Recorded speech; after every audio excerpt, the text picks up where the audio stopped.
तो चलिए आज हम बात करते हैं क्लास 10 के एनसीईआरटी मैथ का चैप्टर नंबर 10 वृत्त के बारे में। जैसे कि आपको पता है ये जो वृत्त होती है इसे हम लोग दो जगह पर, यानी कि गणित के बहुत सारे पार्ट्स होते हैं, बहुत सारे भाग होते हैं। उन सभी भागों में से इस वृत्त को जो है हम लोग दो भाग में पढ़ते हैं। पहला भाग जिसको हम लोग क्षेत्रमिति कहते हैं, दूसरा भाग जिसे हम लोग ज्यामिति कहते हैं। क्षेत्रमिति में हम लोग इस वृत्त से संबंधित क्षेत्रफल, परिमाप, वृत्तखंड या त्रिज्यखंड के बारे में अध्ययन करते हैं, जिसको हमें चैप्टर नंबर 12 में करना है। यानी कि वृत्त से संबंधित क्षेत्रफल जो एक चैप्टर है हम लोगों का, उसमें हम लोग ये सारा चीज़ को समझेंगे। और एक दूसरा भाग होता है जिसको हम लोग ज्यामिति कहते हैं। ज्यामिति में जनरली जो बात किया जाता है वो किसी बिंदु के बारे में, किसी रेखा के बारे में या फिर किसी कोण के बारे में अध्ययन किया जाता है। तो हम जिस चैप्टर को अभी पढ़ रहे हैं, यानी कि चैप्टर नंबर 10 जिसको हम लोग पढ़ रहे हैं, वो जो चैप्टर है वो हमारा ज्यामिति से जुड़ा हुआ चैप्टर है, जिसमें हम लोगों को एक लाइन के बारे में, एक बिंदु के बारे में, एक कोण के बारे में जानना बहुत ज़्यादा जरूरी है। तो सबसे पहले हम लोग एक वृत्त को समझ लेते हैं। इस वृत्त में जो बिंदु आएगा उसको समझ लेते हैं, और यहाँ पर जो रेखा आएगा, रेखाखंड आएगा, फिर किरण आएंगे, इसको समझ लेते हैं।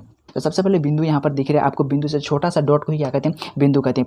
परिभाषित अगर करना चाहेंगे तो हम इसे कह सकते हैं कि बिंदु जिसका कोई भी चौड़ाई ना हो, कोई लंबाई ना हो, उसे ही क्या कहते हैं, उसे ही हम लोग बिंदु कहते हैं। अगर बात करें हम लोग रेखा का, तो आपको पता होगा रेखा 3 टाइप का हम लोगों का पाया जाता है। एक होता है रेखा जिसका कोई भी अंत बिंदु नहीं होता, उसे हम लोग क्या कहते हैं, रेखा कहते हैं। और इसी रेखा को यदि हम बीच से काट देते हैं, जिसका 2 अंत बिंदु हमको मिल जाता है, उसे हम लोग क्या कहेंगे, रेखाखंड। रेखा का खंड को ही क्या कहेंगे, रेखाखंड कहेंगे। और इस रेखा को ही अगर हम लोग एक तरफ अंत बिंदु और एक तरफ अनंत बिंदु रख देते हैं, तो इसी को हम लोग क्या कहते हैं, इसी को हम लोग किरण कहते हैं। अब हम लोग समझते हैं क्या, इस रेखा और इस बिंदु का, इस वृत्त से अगर हम लोग इसको जोड़ देते हैं तो हमारा क्या क्या कहलाता है। तो देखिए इस बिंदु के, यदि हम इसी बिंदु के बारे में बात करते हैं, यही बिंदु मैंने यहाँ पर ओ लिख दिया है, जो एक बिंदु है। इस बिंदु के चारों ओर एक अगर हम बंद आकृति बनाते हैं, जिसमें चारों ओर खींची गई जो दूरी है, बिंदु से खींची गई चारों ओर की समान दूरी पर खींची गई जो एक बंद आकृति है, उसे ही हम लोग क्या बोलेंगे,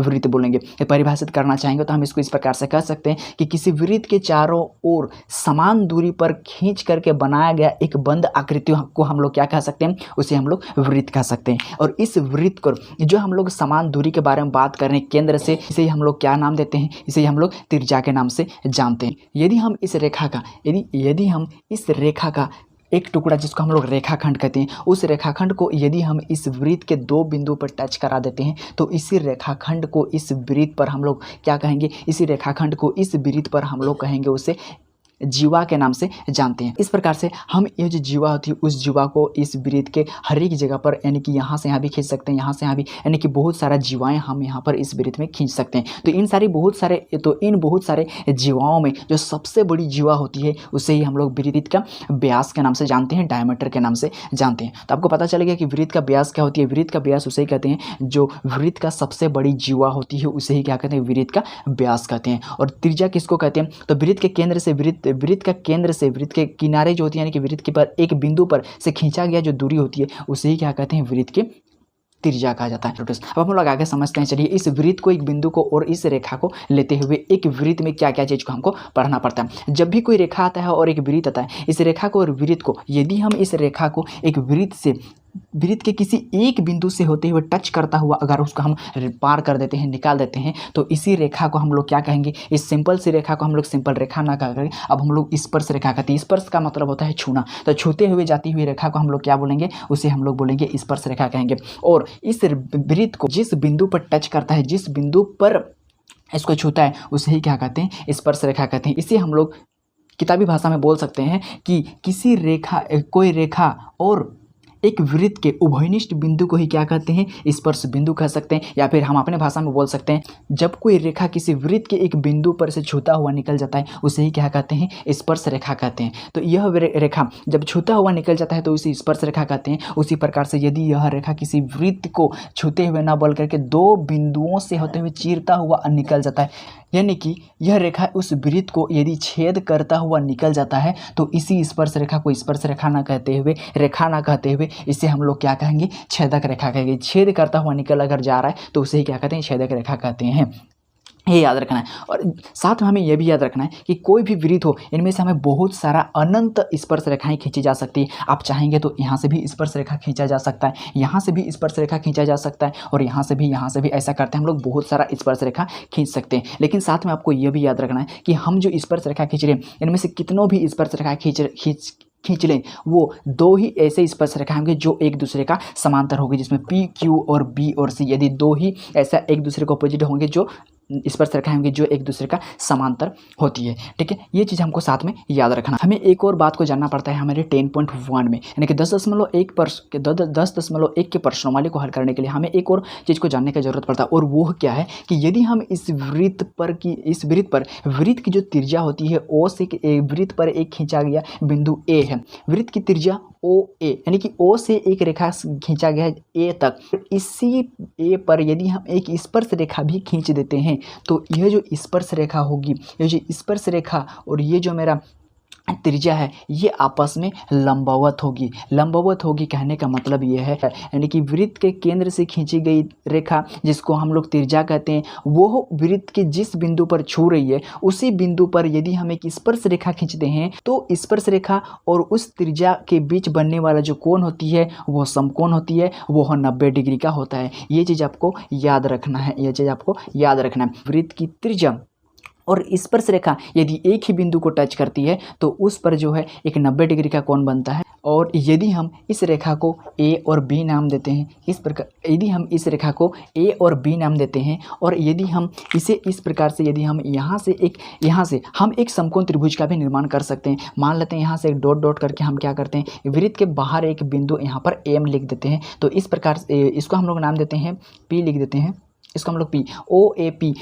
अगर हम ओ और पी को मिला देते हैं इस प्रकार से, ये कहीं भी हो सकता है, यहाँ भी और यहाँ भी, बस खाली वृत्त के अंदर नहीं होना चाहिए, नहीं तो यह मेरा छेदक रेखा हो जाएगा। तो इस प्रकार से हम जो देख रहे हैं यहाँ पर समकोण का तो निर्माण हो ही रहा था, लेकिन यहाँ पर जो ओ और पी हम मिला दिए, यहाँ पर एक समकोण त्रिभुज को भी हमको देखने को मिल गया। और जैसे ही समकोण त्रिभुज आएंगे यहाँ पर पाइथागोरस अपना प्रमेय लेकर के आता है। समकोण त्रिभुज में उन्होंने एक प्रमेय दिया था, इसमें उन्होंने कहा था कि सबसे बड़ी भुजा का जो वर्ग होती है वो अन्य दो छोटी भुजाओं के वर्गों के योग के बराबर होती है। तो यहाँ पर हम लोग यह कह सकते हैं, इसे हम लोग एक कर्ण की तरह मान सकते हैं, और ये जो मेरा लंब हो जाएगा और ये मेरा आधार हो जाएगा। ठीक है, इसी कॉन्सेप्ट के आधार पर कुछ क्वेश्चन दिए गए हैं जो इसी कॉन्सेप्ट पर बनेंगे। जैसे कि यहाँ पर एक क्वेश्चन हमें दिया गया है, देखिए इसी कॉन्सेप्ट से जुड़ा हुआ हमें एक क्वेश्चन यहाँ पर दे दिया है, क्वेश्चन नंबर 3। ये क्वेश्चन हमारा क्या कह रहा है, देखिए ये क्वेश्चन हमारा कह रहा है कि एक वृत्त मैंने यहाँ पर खींच दिया जिसका त्रिज्या कितना है 5 सेंटीमीटर। तो 5 सेंटीमीटर त्रिज्या वाला एक वृत्त खींचना है और उसमें बिंदु P पर एक स्पर्श रेखा, इस पर क्या बिंदु P पर हमने क्या एक स्पर्श रेखा खींच दिया, यानी कि वृत्त के त्रिज्या,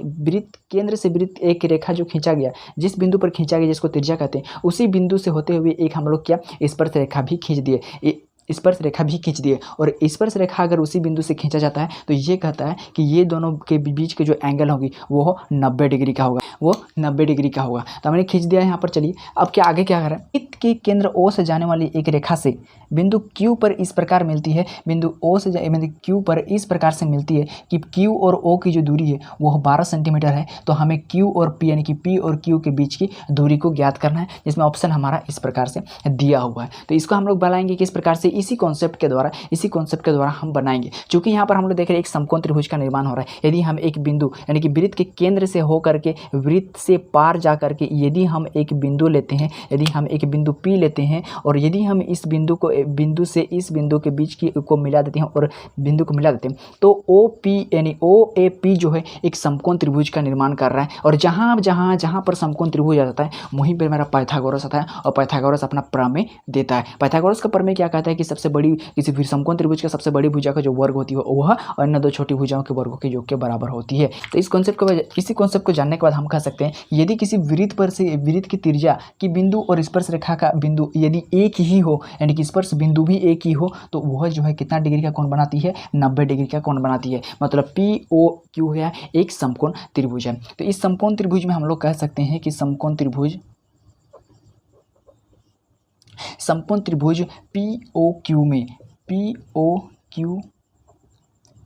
POQ में पाइथागोरस प्रमेय से सबसे बड़ी भुजा का वर्ग, तो सबसे बड़ी भुजा बोले तो OQ यानी कि OQ का जो वर्ग है और अन्य दो छोटी भुजा जो PQ है, PQ का वर्ग और PO या फिर OP का वर्ग के योग के बराबर है। यही मेरा पाइथागोरस का प्रमेय कहता है कि नहीं। तो यहाँ से हम OQ का हमें यहाँ से हम ओ क्यू बराबर हमको दिया हुआ है कितना, ये 12, तो 12 का स्क्वायर हो जाएगा। फिर हमें दिया है पी क्यू, यानी कि पी क्यू तो हमको निकालने के लिए ही हमें कहा गया है, तो हम इसको पी क्यू ही रख देते हैं। और इस प्रकार से ओ क्यू हमें दिया गया है, ये हमें 5 सेंटीमीटर दिया गया है। तो इसका 12 मेरा हो जाता है 144, और ये तो मेरा पी क्यू का स्क्वायर हो जाता है, प्लस 5 5 हो जाता है मेरा 25। यहाँ पर से अगर इसको हल करते हैं तो पी क्यू का स्क्वायर बराबर हमें क्या निकलता है, पी क्यू का स्क्वायर बराबर इस 25 को इस पर लाएंगे तो क्या हो जाएगा, ये 144 में से हम 25 को घटा देंगे। इस प्रकार से पी क्यू का स्क्वायर बराबर हो गया मेरा कितना, ये हो जाएगा मेरा 5 4 9 और ये 1 और ये 1, यानी कि पी क्यू बराबर मेरा कितना हो जाएगा, स्क्वायर जब किसी बराबर के उस पर जाता है तो वो मेरा क्या हो जाता है, रूट हो जाता है। इस प्रकार से पी क्यू की जो दूरी होगी वो मेरा कितना होगा, 119 सेंटीमीटर। तो मेरा ऑप्शन नंबर 4 जो है इसमें सही होगा। इसी कॉन्सेप्ट के द्वारा हमें इसी कॉन्सेप्ट को दे करके इसी कॉन्सेप्ट को समझने के लिए हमें यह क्वेश्चन दिया गया है। बाकी हमारा कुछ क्वेश्चन है जो खाली जगहों को भरने के लिए है। यदि आपने कॉन्सेप्ट को बहुत बढ़िया तरीके से पढ़ा तो आप सारे खाली जगहों को आराम से भर सकते हैं। ठीक है, अब मिलते हैं 10.2 में कुछ और प्रमेय के साथ।